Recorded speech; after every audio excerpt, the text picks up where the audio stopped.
and then we'll have Mike, and then we'll have Drew, and then we'll have Judy, and then we'll jump into the room. Certainly. John McKenna, Victor Volunteer Fire Department. Mike Kent, Bitterroot Valley Board of Realtors, and now with the River Valley County Collaborative.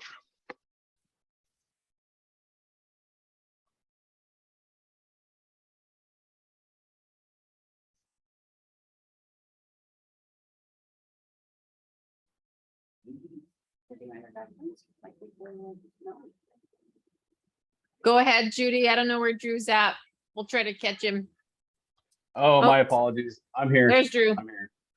Andrew Emanon, County Forester. Thanks, Drew.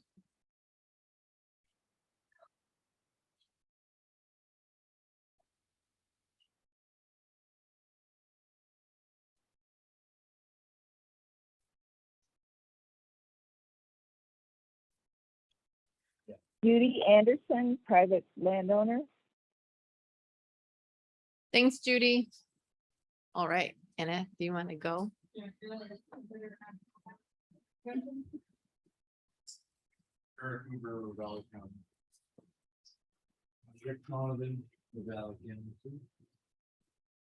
Right angle, Victor Fire. And Sam Landy out of cabin up on the hill. I come to the meetings. Now listen, I work for the Forest Service, but I kept my mouth shut. I've been pretty good at it. Because at the regional office, we're working on a woody layer for the entire region. So we're trying to incorporate community wildfire protection plans. And so, like I said, I'm keeping my mouth shut because I don't think that's my role. But I may be retiring in 6 months to a year. And if that happens, you better look out. I might talk a little bit more. So just to give you a warning. Now, young, they're not. Frank Crawford, they're kind of that group and private landowner. Roy Jackson, private landowner, and also private action group. Kristen. Kristen Mortensen, community preparedness and fire prevention specialist for the NRC Southwestern Idaho. And then me, your facilitator, Kimberly Richardson, Montana State University, Valley County Extension. All right, welcome this evening, everybody. Again, if you just walked in, definitely sign those sign-in sheet. There is a card for Judy, grab some snacks, and we are going to get underway here. So basically, we're going to revisit some old business, kind of where we left off last time before we had the presentation. So we're going to kind of go through this piece and just confirm that everybody feels comfortable. But before we jump into that, we want to definitely visit about the January meeting. Drew, do you have any update or any timeline or time frame that you can share with us that would make it pertinent for us to meet in January? At this time, not really. I mean, there hasn't been a whole lot of progress on our side of things. We're still waiting on that sub agreement from the DNRC. So we're still looking at sometime in January, hopefully, that we can start looking for contractors and give you guys an update.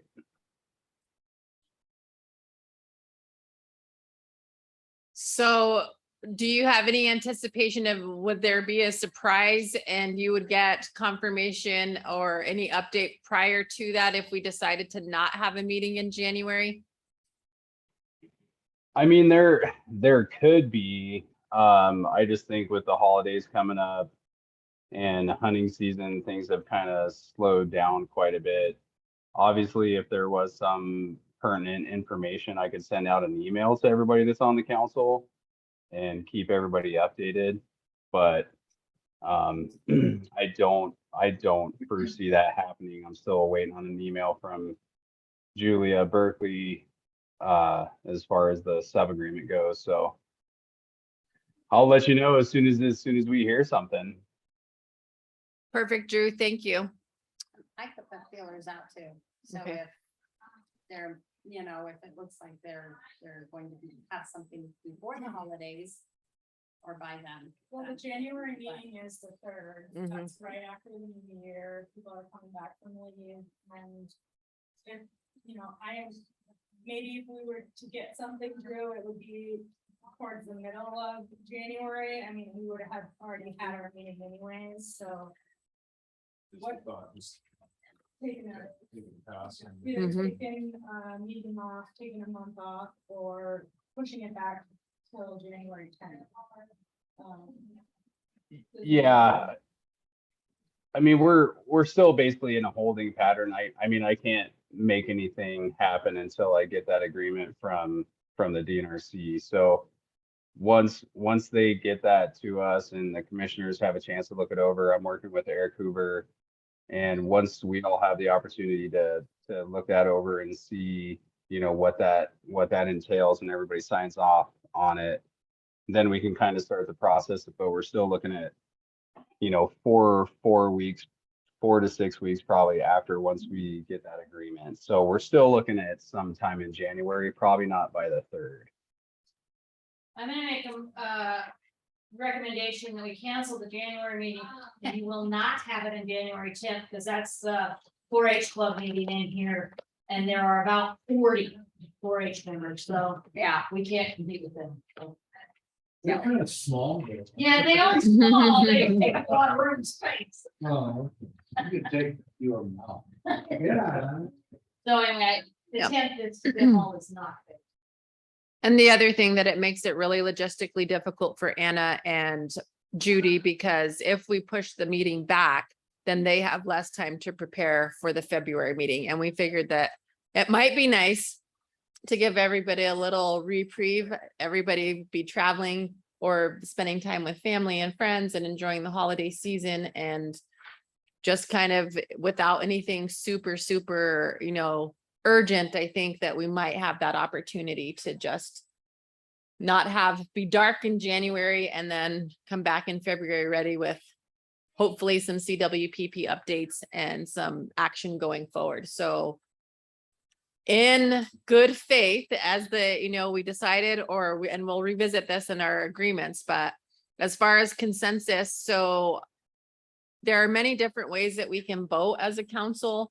And so it's up to you. If you're good with the thumbs up, if you want to have an anonymous vote, we can certainly do that. It's just really going to depend on what you all would like, what you would like to prefer. There was discussion about, you know, how different boards and things vote for things and trying to have some anonymity. Again, you certainly can. It will take a little bit longer to do that, but if there is a reason that someone would like to vote, you know, on anything moving forward, we certainly can have technically a closed ballot or have an anonymous vote. And so you don't have to feel like you're raising your hand or a thumbs up or, you know, whatever that looks like, and people questioning that. We can certainly do that if the group prefers to do it that way. And then we can just tally it up and see what that majority is, because according to what we decided last time was that we wanted to do a majority as opposed to consensus. So on the first thing to vote for the evening, does anybody feel that they need to be anonymous on their vote for the January meeting? All right, so let's go ahead. And how many in favor of not having a meeting in January and resuming in February? And on Zoom, just either raise your hand or give a thumbs up, so we'll know. Or Judy, you can just say you're good with it, or no, you don't agree. All right, we got one from Mike. I don't see any others. So John and Drew, if you agree with canceling the January meeting, raise your hand or put your thumb up, or just say it out loud. I'm in agreement. Okay.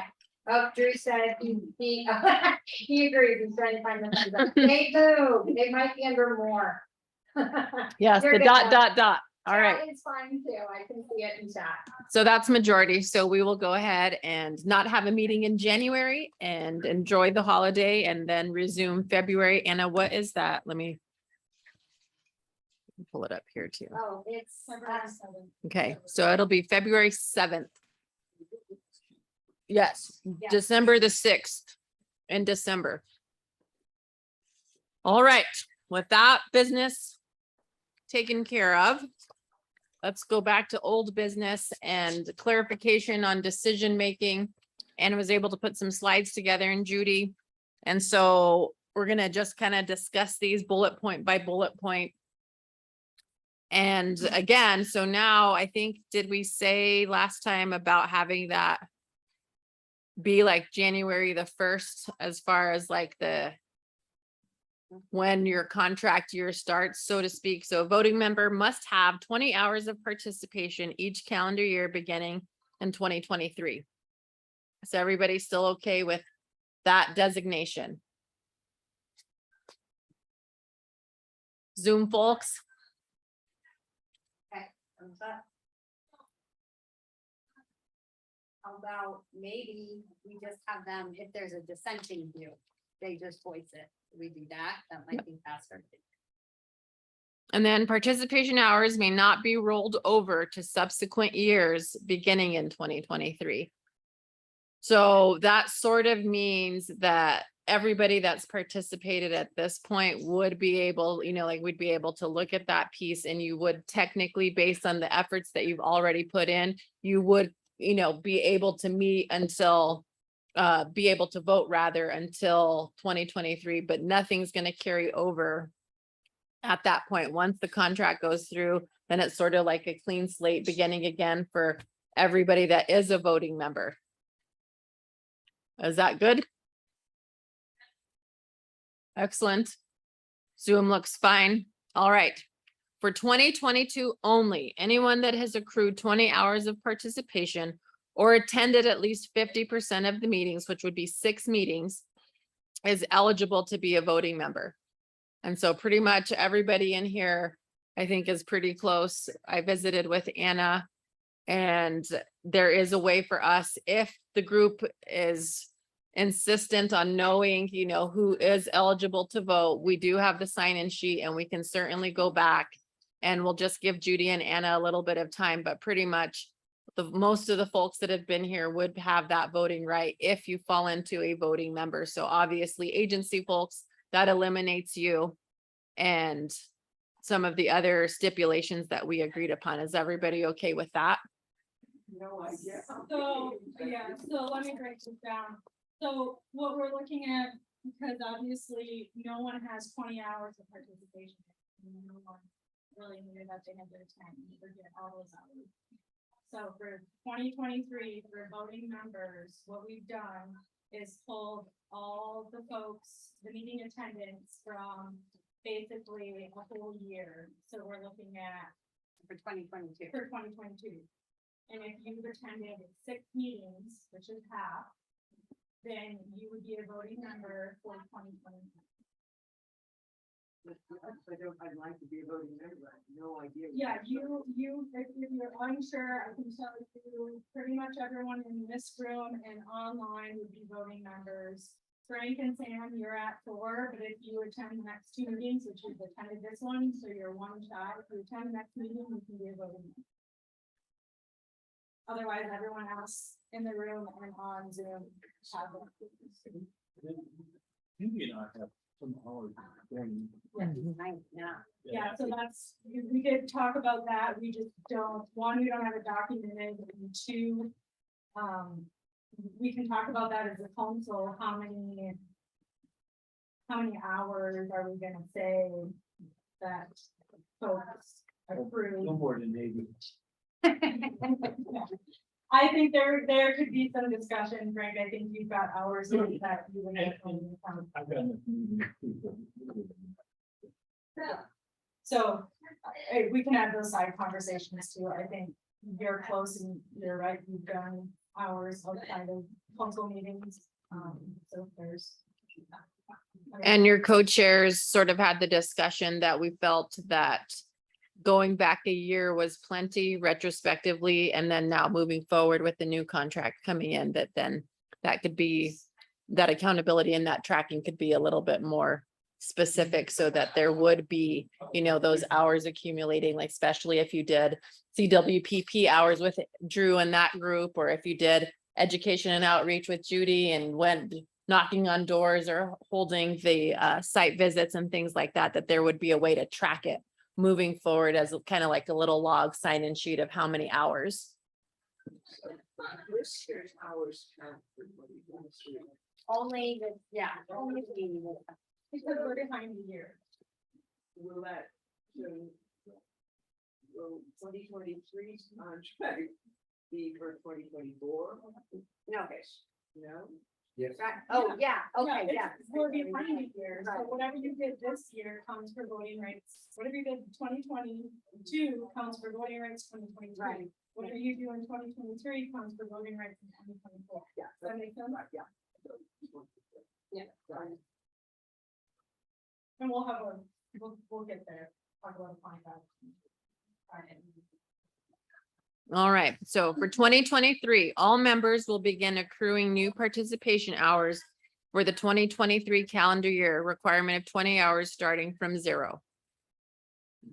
Only for 2023, voting rights for the calendar year will be automatically granted to those who already earned their 20 hours of participation or attended at least 50% of the meetings during or by December the 2022. So it would just count for those folks. Obviously, if we had a brand new person come into the February meeting, maybe even reach out to Anna in January, those new members would be starting their accrual of those abilities to vote. So they would not be able, is my understanding, to come in first meeting and be able to vote. It would only be those folks that have already met that criteria. Any discussion, clarification on that point? Drew did just put in the chat that there will be a lot of opportunity to get hours once the CWPP gets going too, so just as a. I think, perhaps it shouldn't be quite so. This is gonna be a member-driven organization. So it's good that we have, 20 hours in there like that. Somebody shows up in February and you wanna participate. I don't know. I just have them come in, they can vote on things. Just play it a little bit loose here in the short term. I know there's some concern that there's gonna be some sort of nefarious attempt to come in and hijack the vote on some critical issues that. But really, we want to get more members. And somebody showing up and then saying, well, welcome to the meeting, but you don't get a vote on it.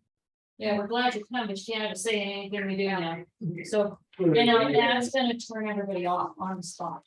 Well, we did talk at the last meeting, and John, I got your hands up, so we'll get to you.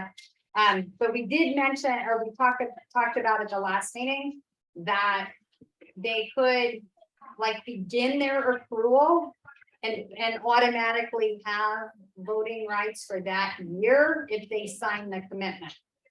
Like we also talked about that, like if they sign that commitment and show that intent to participate, they automatically for that year, or starting the moment they come for that calendar year, they automatically have voting rights and are a formal member if they sign that commitment. So we could do that. Then it's like good faith of, hey, you've got that intention.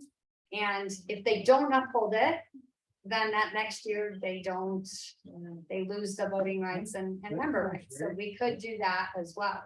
John, did you have a comment?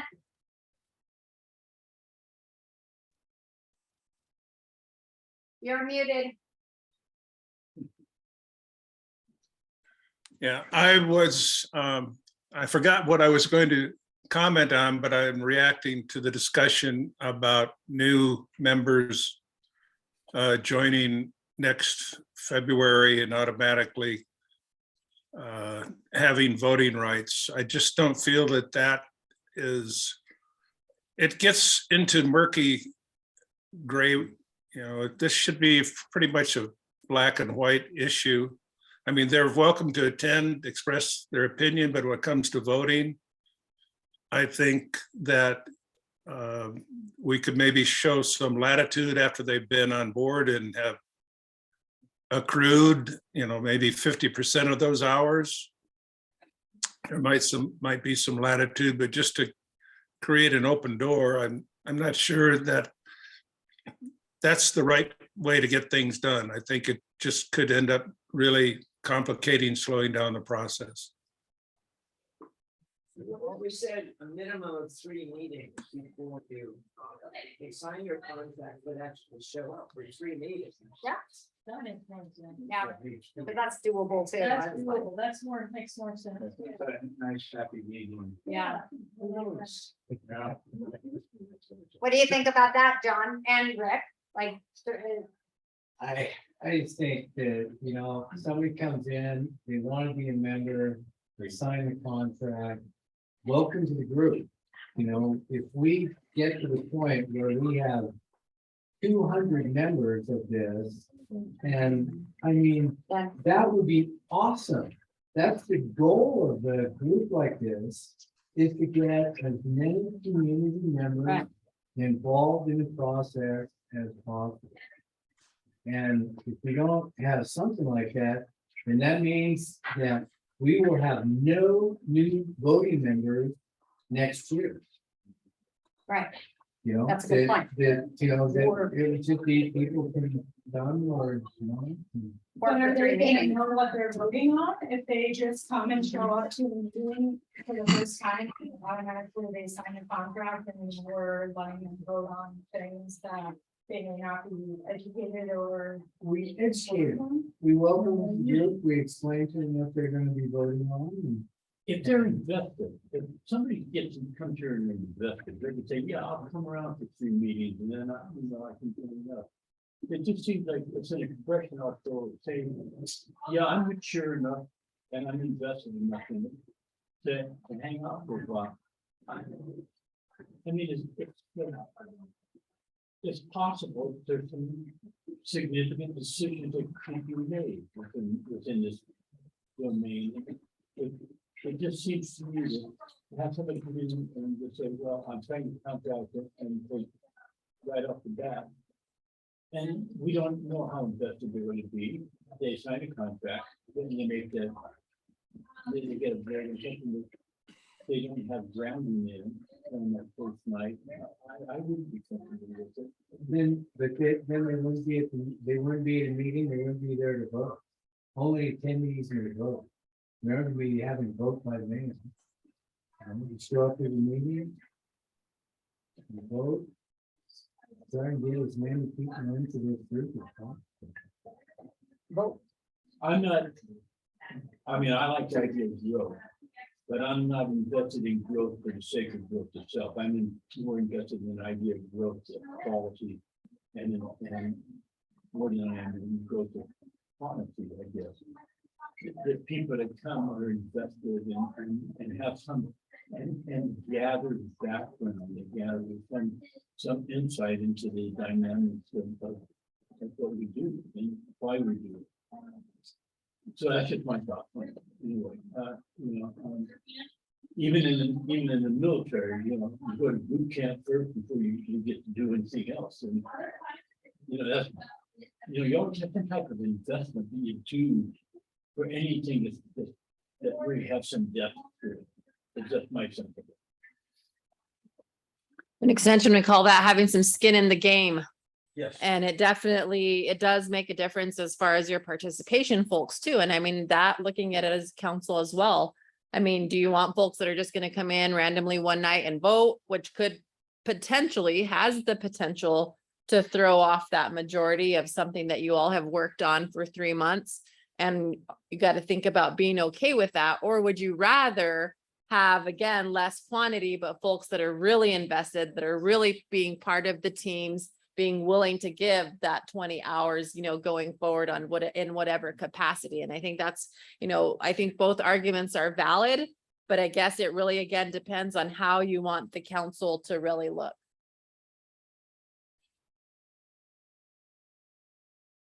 John, did you have something else to say? I know you had your hand raised there for a minute.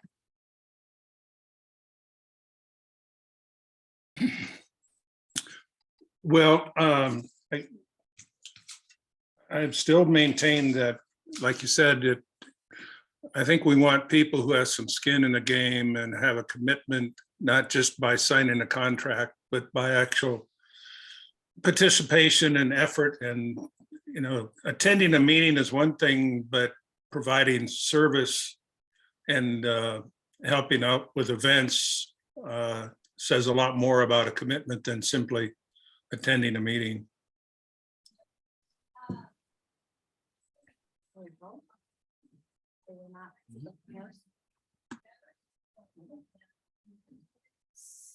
So You- we vote for three, they have to attend 3 meetings before they can vote.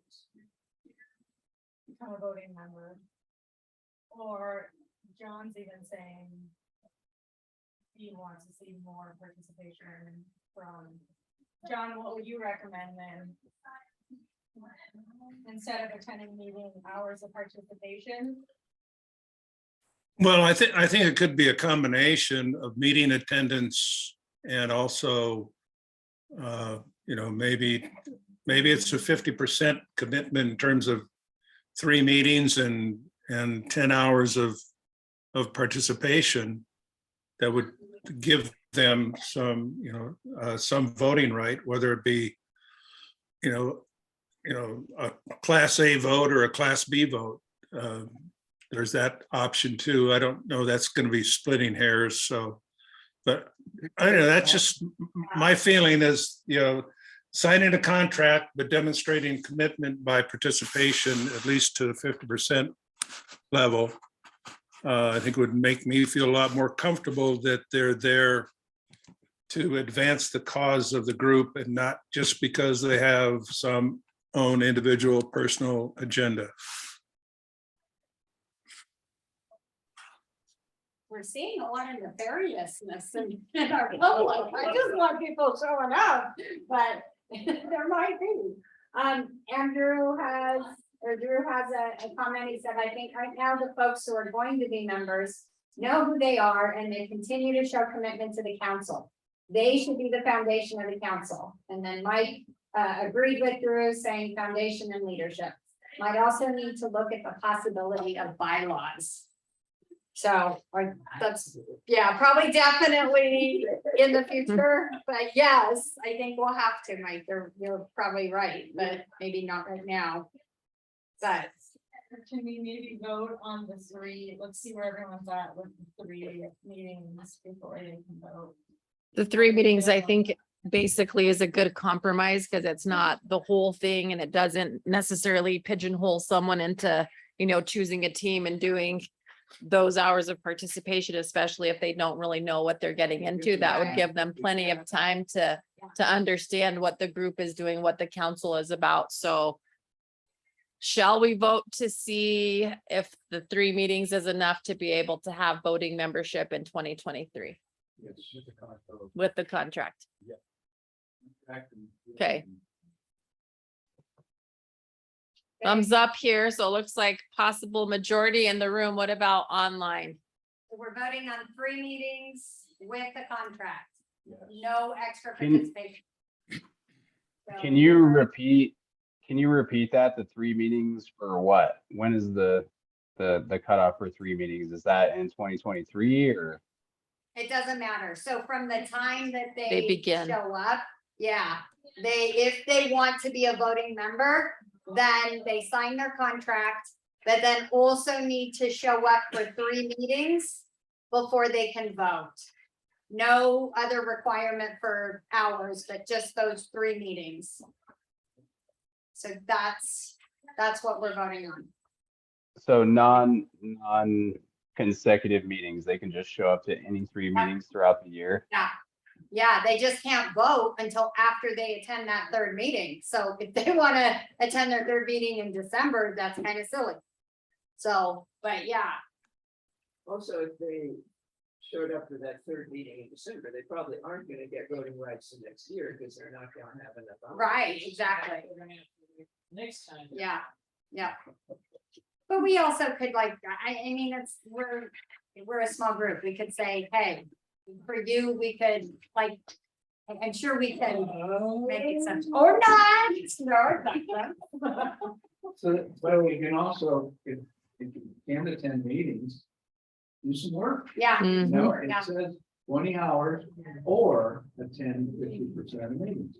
So, yeah. yeah, if they want to do a whole bunch of participation above and beyond, that could be, So what that means Okay. is no new voting members after September. yeah, pretty much, you're right, yeah, So only people showing up yeah, January through September. Well, can become unless they voting do members. participation Unless hours, they're working. Yeah. Attending meetings. yeah, so we could do that if you guys are good with that. This is a starting point, you guys. We can always change it. Yes, And come nothing. September, we find this isn't working. We got 20 new people suddenly that are want to work through December. Yeah, I can change it. I mean, it's. They're organic. Yeah, Yeah. Yeah. Change. You gotta have a starting point where you can. And they'll sign their contract so that they will be working. okay, so hang on, Mike did add, I would say show for 3 meetings, sign contract and have some type of committee commitment. So Mike is saying add on there that they will join a committee. Drew said, can we get folks to say right now, they want to be voting members and start there? So Drew, we have a list of folks that will qualify as voting members for 2023 based off of attendance from the last year. So are you asking if those folks want to be voting members? I'm confused. Yeah, I guess ultimately, like, who really wants to be a voting member on the council? I mean, it seems to me that the folks that continuously regularly show up to the fire in the root are ultimately committed to the council. And, you know, regardless of contract or regardless of any of that other stuff, I mean, I know that's important, but they're going to be ultimately the ones that are going to have the decision-making capability because they're there all the time, right? Right, yeah. So I think, yeah. Drew, we have a total of 11 voting members right now. But again, that doesn't count agency because local government. So how many do we have, or who outside of agency wants to be or is considered a voting member right now? 11. So basically, everybody that's in this meeting, this discussion is really just for new people walking in the door that want to sit down. And we're worried that if we have a project that we're voting on, somebody new could just walk in and vote. And so that's what this is about, is those new people showing up. How do we want to deal Okay. with their voting rights? Okay, Everybody is Okay. already in and core and we're good and we're voting. Other than Okay. agency, that makes sense. Thanks for the clarification. yeah. So how about Zoomers? Do you guys want to vote on the 3 meeting? Or if you have, I guess maybe do a thumbs down or a thumbs up, so we know that you're voting. Or if you And want to then- be anonymous, just text or just chat. Yeah, you can just chat me quietly and I'll say Yeah, somebody. privately. Yeah, so just do. So Mike adds in that committee commitment. Does the room Yeah. feel that you need to add that committee commitment on there to be able to be a voting member? Yeah, but I think let people have some time to figure out Right. what they want to contribute to. It'd be hard to do walking in the door. Yeah. But they're gonna have 3 meetings anyway. Yeah, but even with that, No, I don't know. it's hard to know what these things are.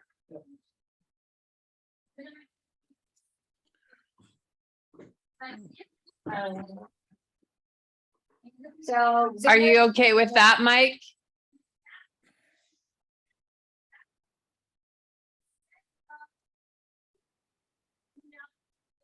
I'd be willing to revise that to a commitment after 3 meetings.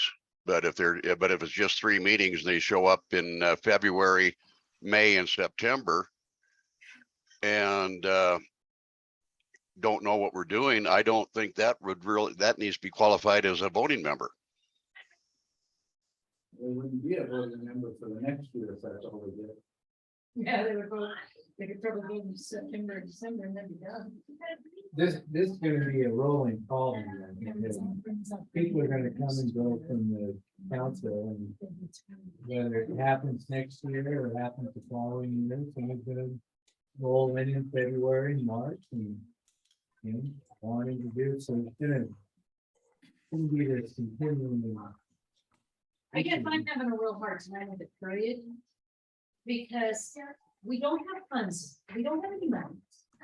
We really don't vote on anything of importance. We don't have any money, we don't have any power. We do have money. So what in the world? So actually we do, We're we have wasting $5,000 actually.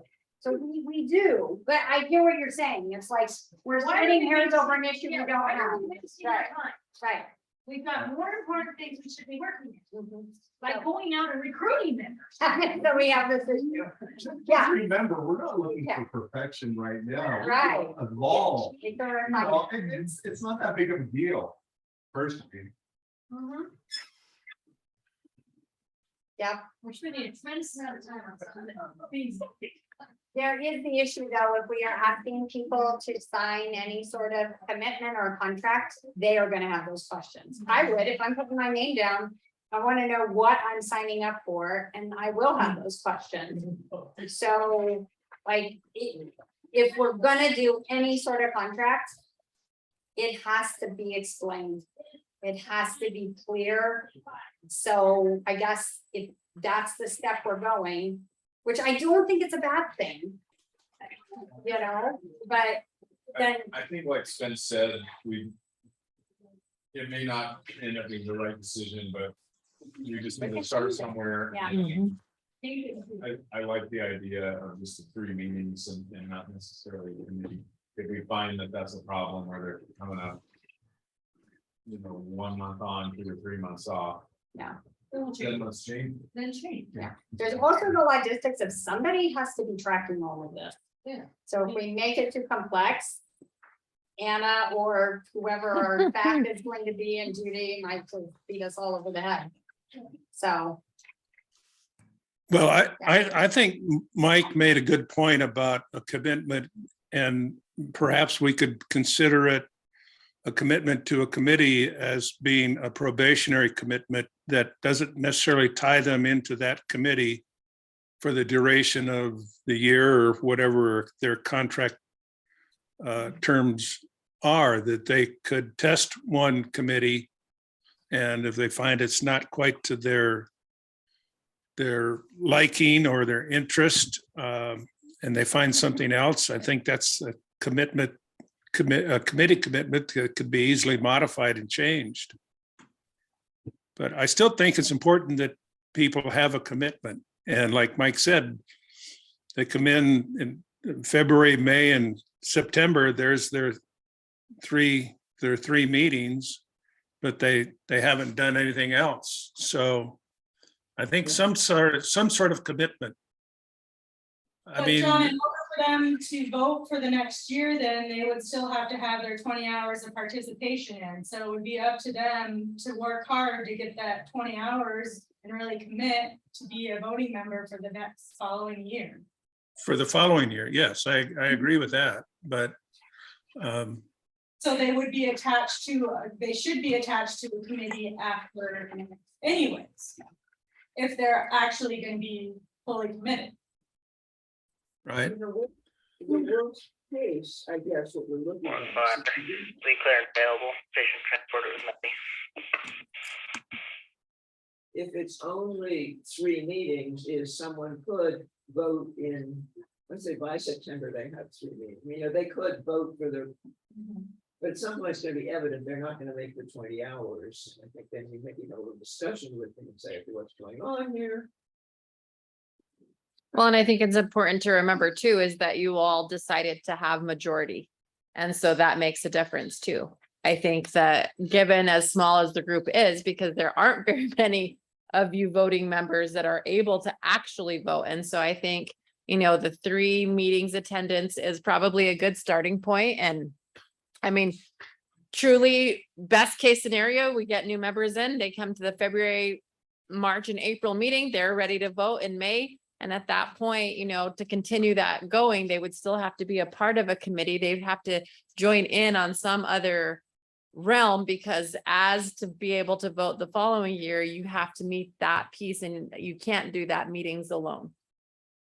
So there would be that extra 8 hours to be able to obtain before that point. So I think, I mean, I like the fact that it's just that 3 meetings, and I mean, you all are gonna get a feel of whether they're really committed or not also. And they're gonna probably have a really good feel of like, I don't want this group, or this is the group for me. So I think being able to give them that opportunity, and, you know, night meetings 3 times for some folks is a pretty, you know, big commitment, especially our, you know, individuals that are going to be retired, or individuals that are raising families and things like that. So I think it's important to kind of think about what that looks like. And if we have 500 members, it would probably have to be readjusted again to really see what that looks like. But at this particular instance, we're not necessarily there.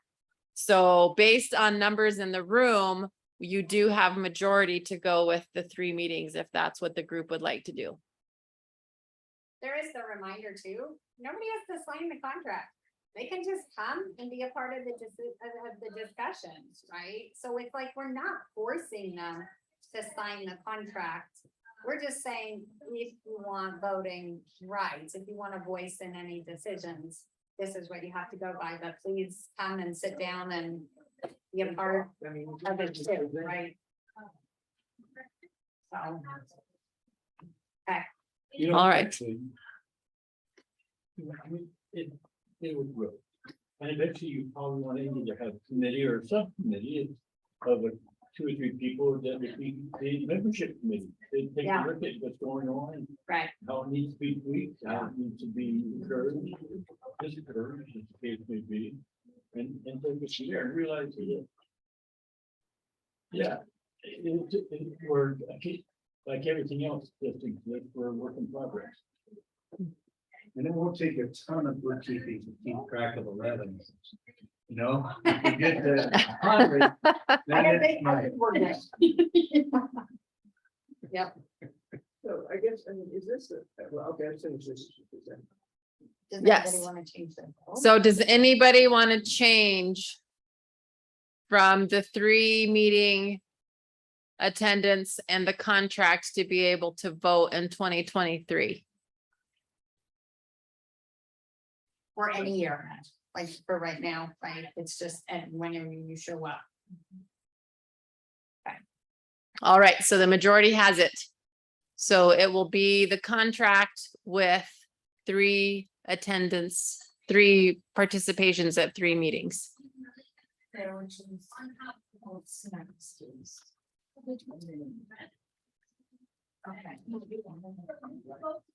So it's on a word document.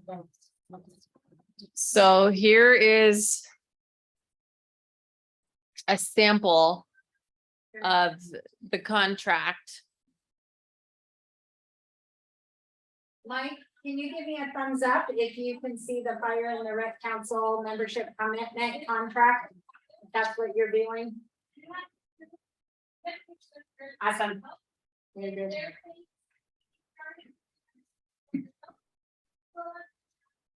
And we'll give everybody a couple minutes to read through that, and then we'll discuss it.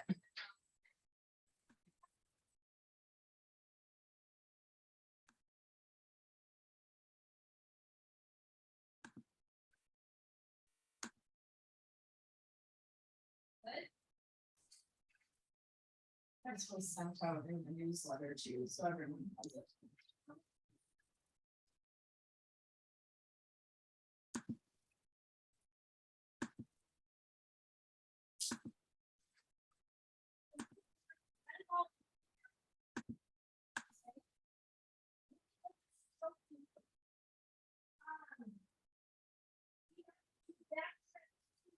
All right.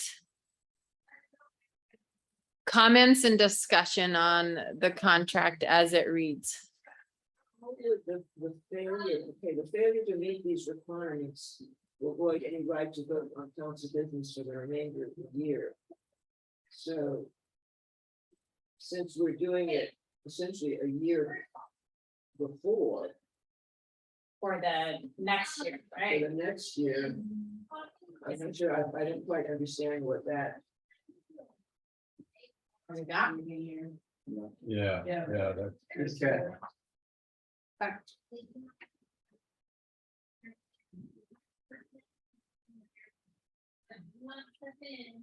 How about, do we want to put something in here about membership? So it says in order to qualify for formal membership and voting rights.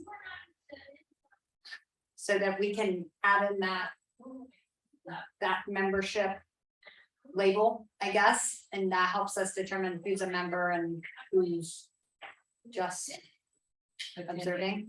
You could be a member, quote unquote, without voting. That's right. Yeah, because agency people are members, Yeah. Okay, that's official, but they don't vote. okay.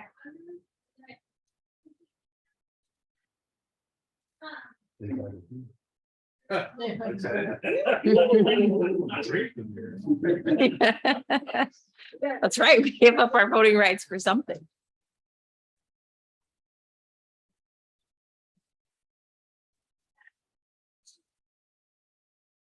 So then the signature needs to be the 60 year for the calendar year.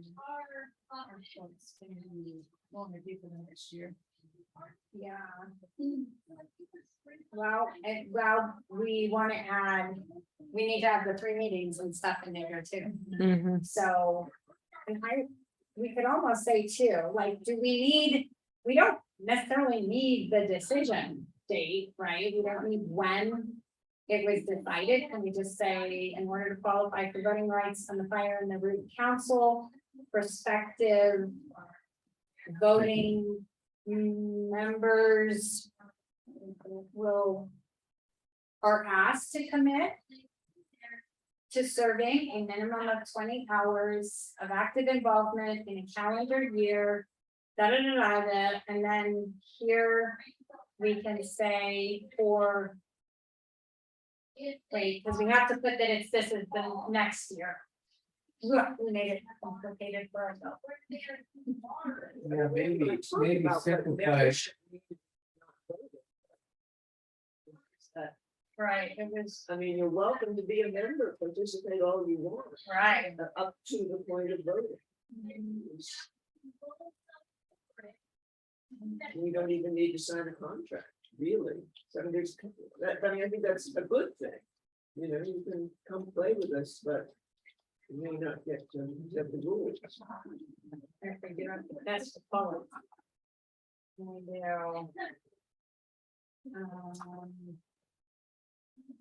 Active members started. Or, What I'm wondering is, should the heading for this contract say voting fire and rights, the root council voting them? yeah, Mhm. or just voting rights, right? Because that's what, Yeah. Yeah. we don't even want to put membership in there probably to not complicate. Because then, who's a member, right? What I was saying. I think this is an important vote. Who gets to vote? That's the only thing we voted on. That's okay, you know, this is the way life works. It takes a while. Not true. We voted on the January meeting. That's true. That's true. And you all have come a long way. So you all do deserve some credit in going through the process. And it is the hashing out that is going to make it super easy for the folks that will join coming soon, that this was all laid out and they don't hopefully have to go through the headache pieces. Maybe we could just say that we vote on the final version next time. You can write it up and we'll look at it next meeting. Good that we're doing this whole meeting. Yeah, Kind of wanted everyone's input into the draft, because that's, Judy took a stab at this one as a draft, and so we just, It's close. it's really, it's really early. Yeah, while we're doing this, maybe, do two things at once, maybe, because I thought a lot about last time when we say no agency people get to vote. And, you know, Drew, Matt, Eric's house is next door to mine, it's gonna burn just as much as mine is. That's right. So, in a way, I don't think that's fair. On the other hand, if they're getting paid or it's part of their job and the boss is gonna pat them on the head, I'm a little jealous that we get that credit when I don't. For showing up here faithfully. So I don't know how to resolve it, but I do think maybe it's something at some point we should look at. I mean, just because you have, if you live in the valley, but you happen to be an agency person, you can't have input on the community wildlife protection and direction. You get lots of input, you just don't get to vote on specific things, right? You have to convince the 11 of us that you're right. But ultimately, the 11 just recommend to the people who are actually gonna sign the community welfare protection plan, and it isn't these agency people, it's their supervisor. Yeah, it's not even. So, It's I like, don't know. I mean, I just wanted it to be fair. Yeah. And I sort of, much as I like having power, I'd like only, I don't want to, you know, we didn't see it. Well, whatever. it's likely that there's, particularly for those that are in federal. It's likely that there's some sort of prohibition. Conflict of interest. If, you know, I don't know what it would be, and probably, you know, those that work for federal agencies don't want to take time to find out what it's likely that there's some kind of thing that yeah. I mean, some people on, what do they, I guess that's also part of it. What does agency include? Okay, Forest Service. DNRC. probably anybody. that's- Any state, Actually, an agency. yeah, states, so any states, federal, local, so county It's anybody that's coming as representative. representative, Fire. they're. It's not volunteer fire because I'm not. Right. So maybe anybody who's paid by a governmental organization to be here. Yeah. Right, like I'm choosing to be here, but I can get paid for this time too. I'm representing the DNRC. I'm not representing Krista Mortensen, although you hear her a lot. But And the way it works for my position, Laura, specifically, is that because we are the university, we are non-biased representatives and advisors only, and we don't have any voting rights regardless. And I don't get paid to be here, to be your facilitator. I reached out to these folks, and that's what we do for extension. So Is it part of your evaluation of the community? I can kind of tie it into like my tenure possibly, Yeah. but No doubt, right? yeah, but as far as that, but in any of the boards that I sit on or any of the things, even if I was to come as a personal citizen, I'm still considered in that entity of my formal position. And so I need to refrain even as a citizen to do that. So I guess what I would bring up too is with the agency people. If they're coming to this meeting. It may not necessarily represent some or all of their personal opinions. Of, you know, what we're coming representing. You know, work for.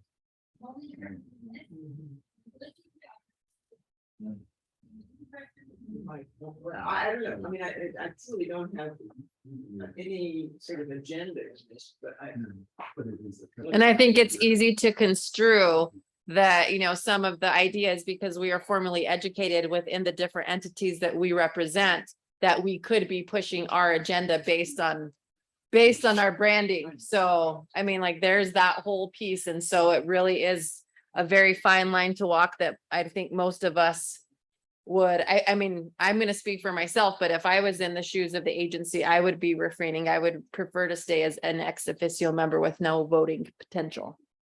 And I would assume that most agency folks would be in that capacity. I mean, it's okay. I think it helps to, give credibility to this being a locally driven,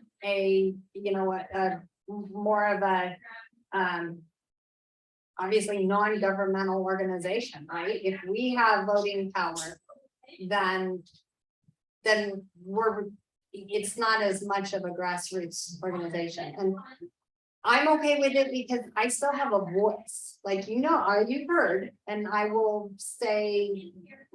provide my input, and if I feel that it's maybe not going a way that my educational background suggests it should, I probably will emphasize it a lot, right? But in the end, it needs to be your decision. And my job is to support and follow through. The Flathead group, it didn't seem, they don't, the other groups that we looked at, we are in a different bit of territory. No. Yes, because, well, many of those are not very organized. There are a lot, like more councils like ours are very organized. Like, I would say those are the least organized that I've had experience with. Most are very organized. Some, they may not do Robert's rules, but they're very close. And so. Are they agency attended, agency? Yes, they have agency participation, but not voting, yeah. They're not in a position of voting. Yeah. So, and I mean, I guess that's something that could change too, as long if agencies have that freedom to, if we feel like we do need voices in there and decisions, then maybe that's something that's brought up in the future. So. I'm adding a few things in here, just clarification. I'm not changing. And I think along that same vein, you all need to consider as well as a council. It was brought up about what you think other entities that are coming representing other groups such as the RCC, the climate change folks, the Right to Farm and Ranch folks, because they're sending representatives over to this meeting, but mostly as liaisons to kind of inform their main group about what's going on. So should they also, if they decide to be a part, like sign the contract and attend those 3 meetings, would that then allow them to fully vote as well? And everybody's okay with that? Because mostly anytime they're just as the liaison, they usually don't vote either. They usually just come to understand what's going on in the group, take away that information, and then provide it to whatever entity they're representing. I'm actually putting that in here too. Were you saying that we're weird? No. No.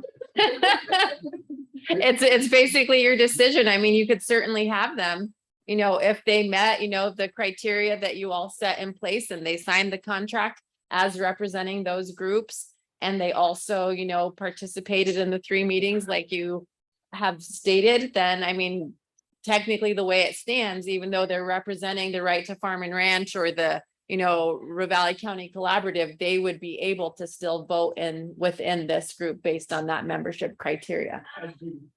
It's just in other groups, typically they don't. Usually they're just that representative from the other group that comes to attend to pass on the communication thread. So I think we need to stop typing stuff here. Okay. You've got way too many words. And too much has been added.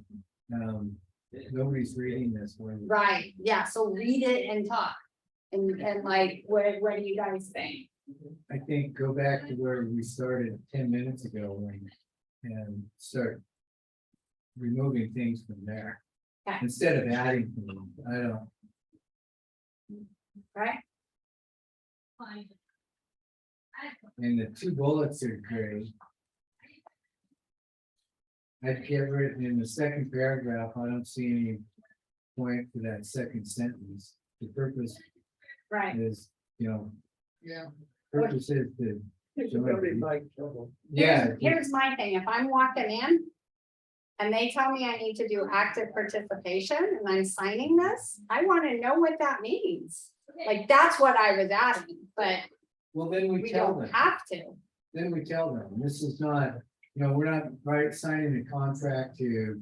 A deed for land or contract for services, or, it's a simple volunteer contract.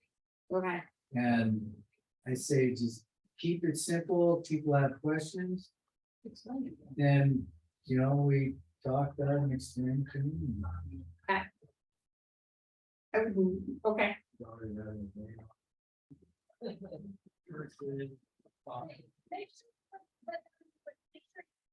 All right, so take out that one. Nope. The second. Oh, Second. so this one, the purpose, okay. Yeah.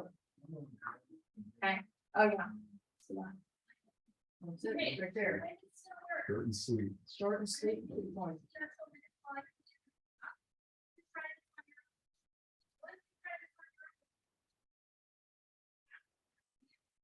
But if someone signs this, it's not gonna be for this year, it's gonna be for the next year.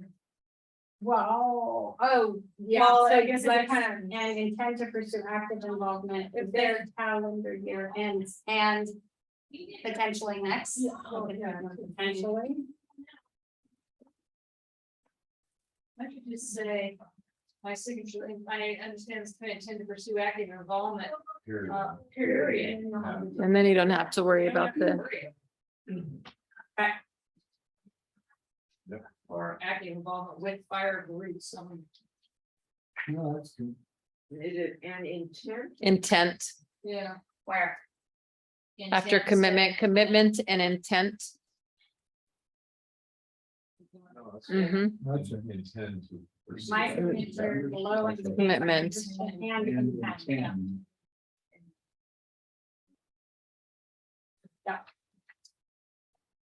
All right, Mike and John and Judy, you good with this?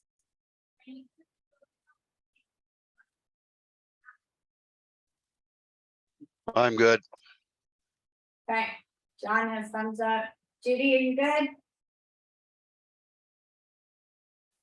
This is Judy, and it's been really hard to follow all the conversation because I can't hear all of it. Oh, I'm But, sorry. it's a little hard for me to make a vote one way or the other because I think in the middle when a lot of people were talking, I couldn't get what the final issue was, what people wanted to do. So I think I'll just have to abstain because I don't want to mess things up because I'm only getting half of it.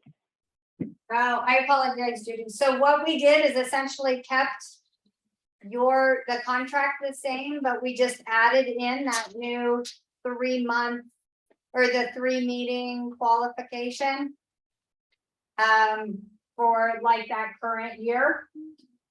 And then just removed out the like the reason that we were doing this. What was it? The purpose. We removed the purpose of this requirement. We removed that. We So- changed it from membership to voting. Oh, yes, and we removed all membership or words that said membership or member and just put voting rights or voter. Just in terms Oh, of. well, we did it. now, Oh, I missed that one, This yeah. is getting to the idea that we want to be welcoming. I would put a new paragraph by in order. In other words, everyone is welcome to attend meetings and to participate in discussions. And then, make a new paragraph about the, To reemphasize it.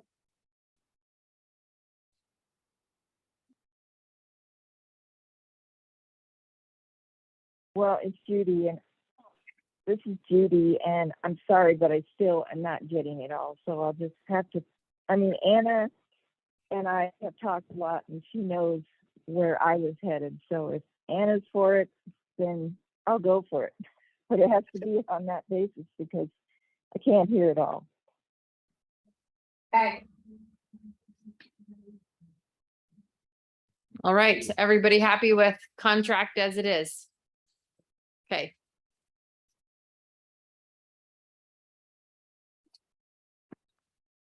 All right. Now let's revisit the structure. We'll let Kristen get a second to. back at the PowerPoint site. Mhm. Whoop, whoop. There we go. All right. So that is what that looks like currently. And you have your co-chairs, and then you have your committees or teams below that. And one of the things that we were visiting about and wanted to visit about more was about being a part of those committees and what that's going to kind of look like. And what the roles and responsibilities are of each of those. I think primarily when folks come in as new members to kind of explain, you know, when you're the co-chair, this is what that looks like. When you're the, you know, fuels mitigation team leader chair, this is what that looks like. And your time commitment, is it 3 months, 6 months, 10 months, a year and a half, 2 years, 5 years, et cetera. Really trying to be able to make it as simple as possible, especially when you have a member that comes in and is like, hey, I do want to be a part of the CWPP team. What does that look like? And we can be able to discuss what that needs to be and what we're looking for in those particular roles and what those responsibilities would be for that particular piece. And I think the next slide has, unless there was something else you needed to visit about on that one, Anna. No, I think we'll get into it more here in probably next meeting since. You could add. Oh, he was- Fire to the risk assessment team. I sent you a note about that. Sorry, I do have it on I have it on my notes here. And Mike wants to be added. Yeah, so Mike wants to be added to the outreach. So, okay, we got to Mike.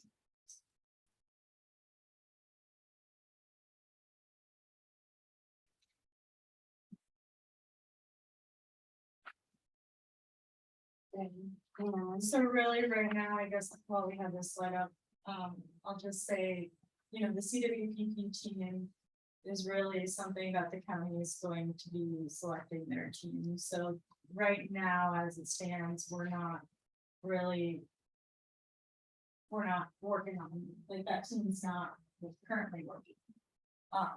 The fuels mitigation team, which Byron is here, is mostly, as you see, agency folks on their local government.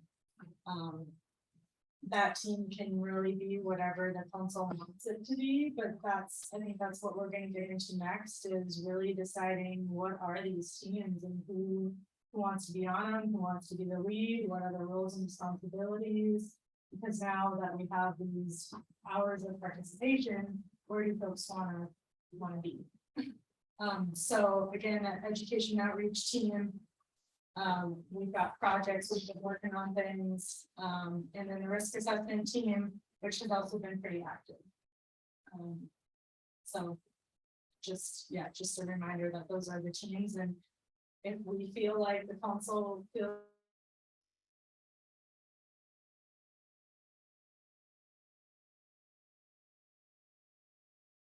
This is Judy, and I can't hear anything right now. It's like just a buzz.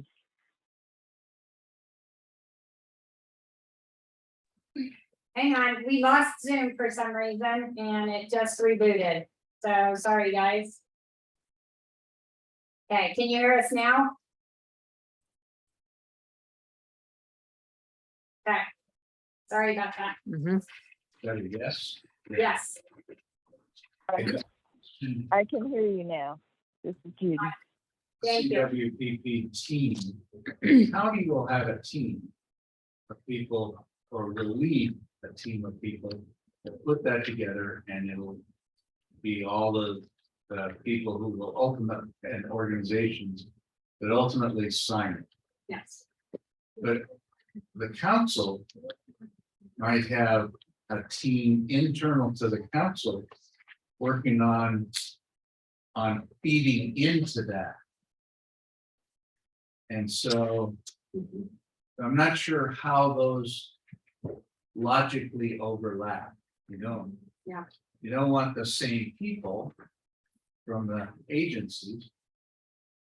And so I'm not sure exactly the structure of that. And so I think that's something that we should be thinking about over the next couple of months.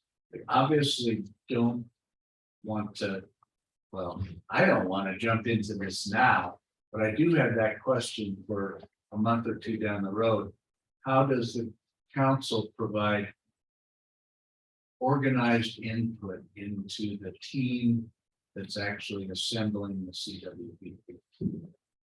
Well, and didn't we talk about that last meeting where we're a support function? So wherever the county decides that we are going to be supporting them through the CWP process, and that's up to them to come to us to decide where they need our support. Right, there we would be part of that team in a support function, but we may be in an advisory function independent of that support function. So you're meaning like the council has a voice and wants to provide Exactly. input into the CWP Exactly. So would that process, just be yeah. one representative from the council that's representing the council and getting input from the council? We could have Or a if team, that it's a could be, Team that has a leader Yeah. that provides that. that, Yeah. You know, written document. right, Right. like a And letter it saying could be- this is it our could be position. A white paper on X, Y, or Z. Exactly, You know, yeah. provide, Mhm. and obviously, those of you who work for agencies will have a more direct line of input to your supervisors and supervisors that will ultimately sign the CWPP. Yeah. But I think that in addition to the support function, we may have an advisory function. And so in the next couple of months, maybe we should think about how that should be structured.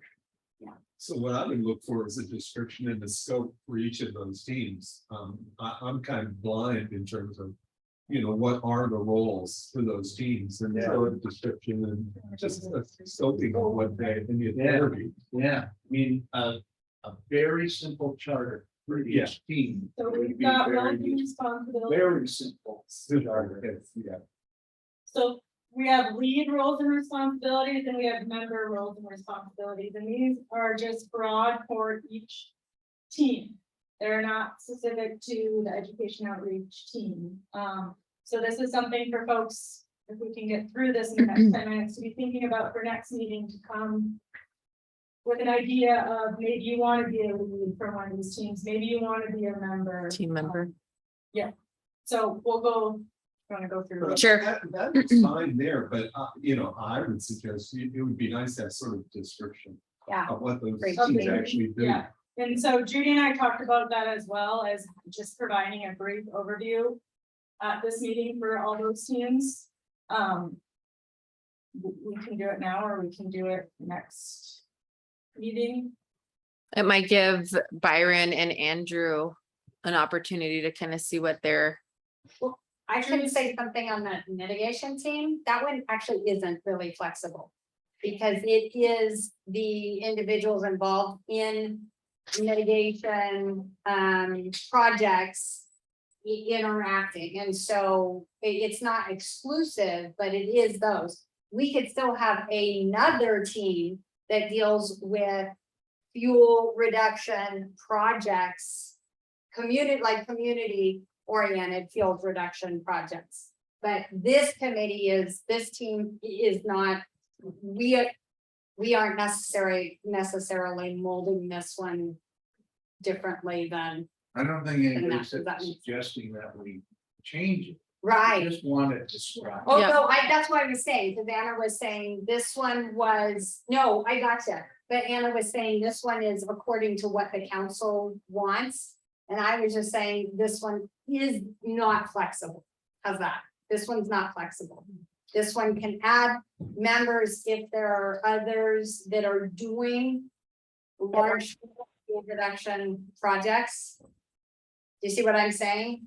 But are any of those people on the fuels mitigation team voting members? No, these They're are, all all- yeah, well, although Byron would be voting. Yeah, Then how is this a council?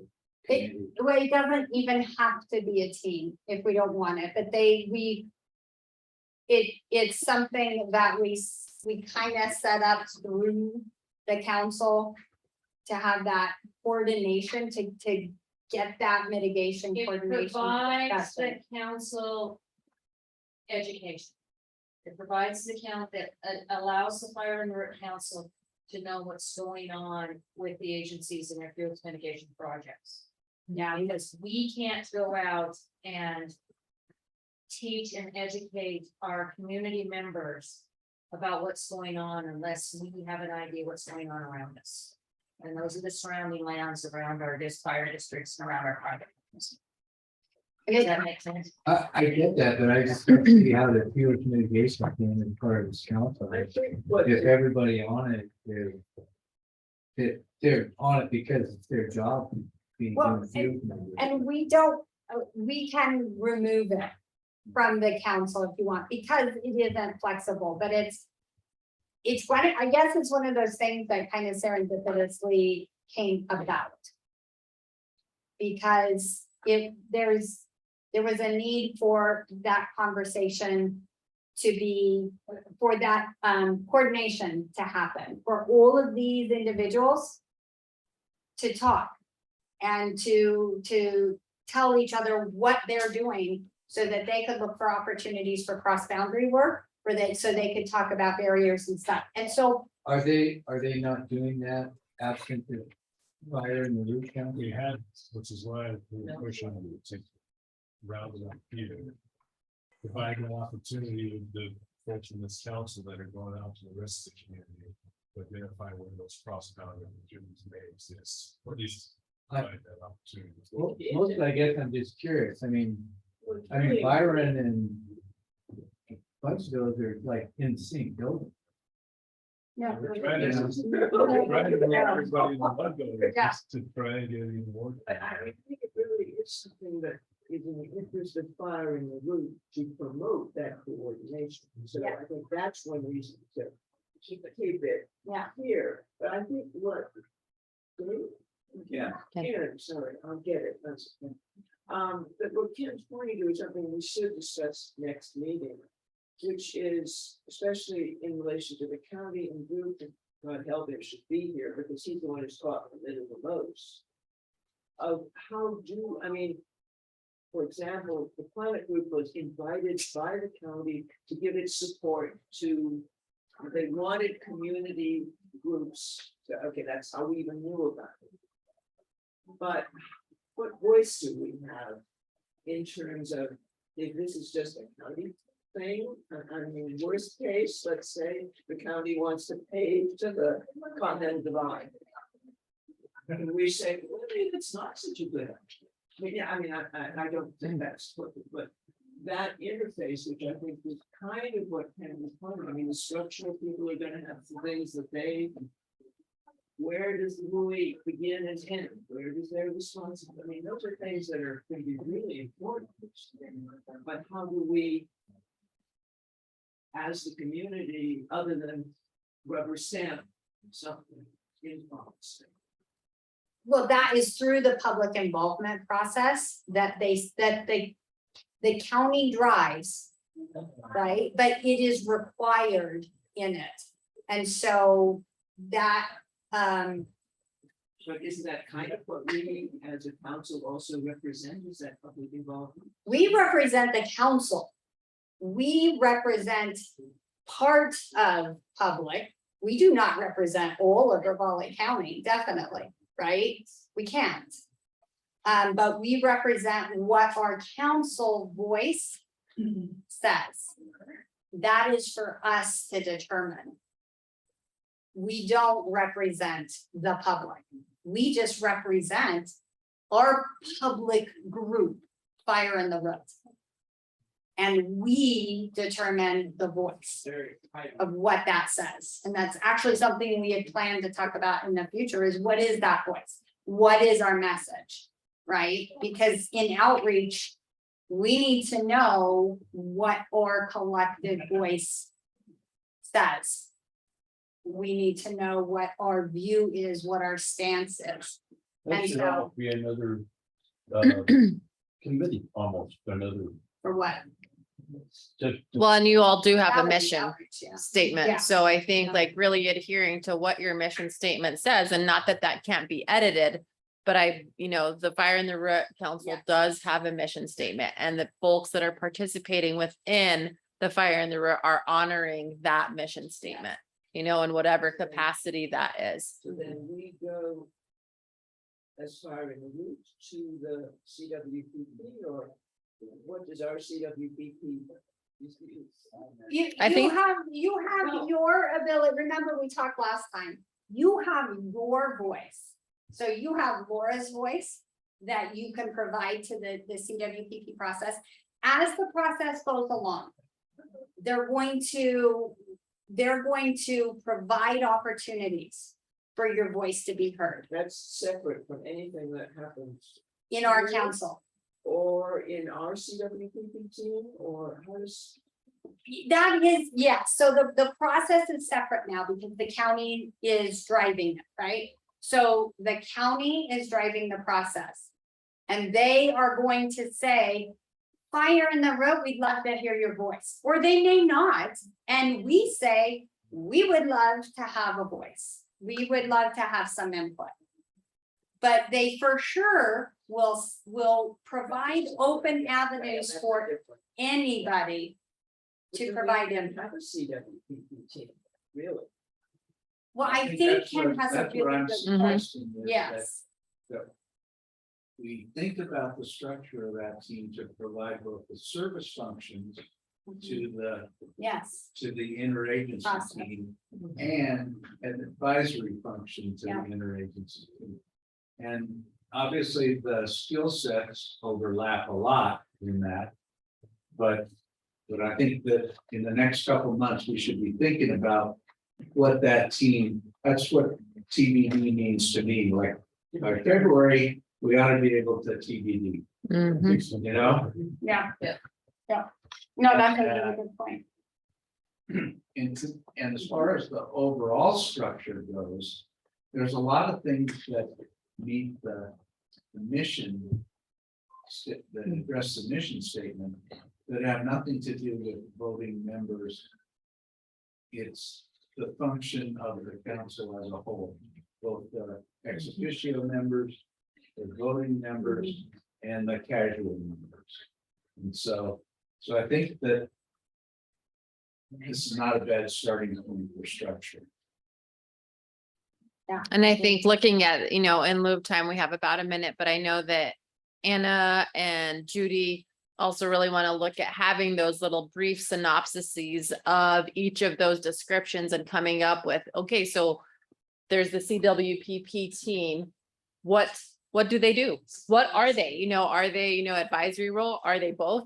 And really kind of streamlining that. And I don't necessarily think that you need to utilize, especially like with the fuels mitigation team, that you're inflexible, but you could just say primarily composed of, agencies that are actively providing communication to the council. I mean, just giving a brief description of what each of those teams, each of those roles are going to look, because I think as time evolves also, you're probably going to have more than 4 up there that might be different things like membership.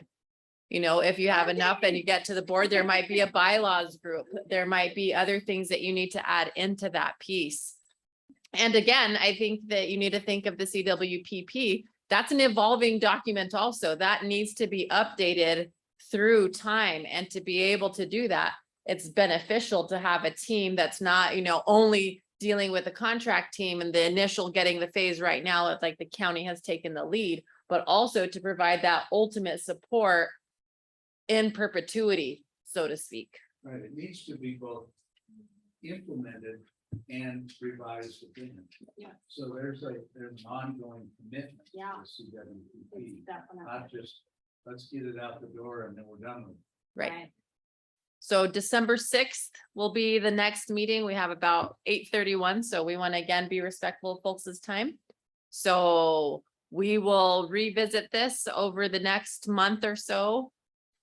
And hopefully come up with some simple descriptions. If you have great ideas, I know that Anna and Judy are always working on that. So you can send over, if you have an idea, if you want to be a lead, Ken. There's a lot of pieces in these simple descriptions, right, straight out of the mission statement. Right. And if there isn't, then our mission statement's not. Yep. complete enough. Yep, and I think it's also important too, with this next month, is to think about what you as an individual and what you as a council think maybe those term limits should be. What is reasonable for folks to participate as a team member, a team lead, and then the chair. Obviously, we're gonna allow.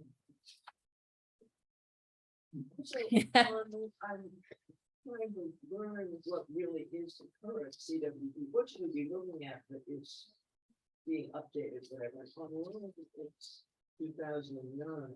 Right, This is 2010, which one? Wait, 2006. that's it. Yep, Yeah. the accepted. 2001 was what had been posed. Yeah. So And could- I've mentioned that it needs to be replaced with the 2006 one online, so. it Or just maybe hasn't been both, switched. so that, one would show what was hoped for and where things might go, but whatever. So, yeah, we should really just have the one that is legally, it's not binding, but the one that is signed. The is accepted the one. That we are. Tasked with the update. Yeah. Yep. Yeah. So, and I do want to put that Drew did say all agencies are coordinating together to develop projects that reduce the risk of catastrophic wildfires in and around the village, which is a major component of the CWPP and should be of the fire and the rec council. So I think he's just saying that they're both aligned, like, right, the CWPP and all the agencies coordinating, working all together and that, and the fuels mitigation, it's very similar to our alignment. So having that fuel mitigation team within our council, they're still aligned, it's still the same goals. So, but. All right. Yes, December 6th. Thank you. Hi. Meg.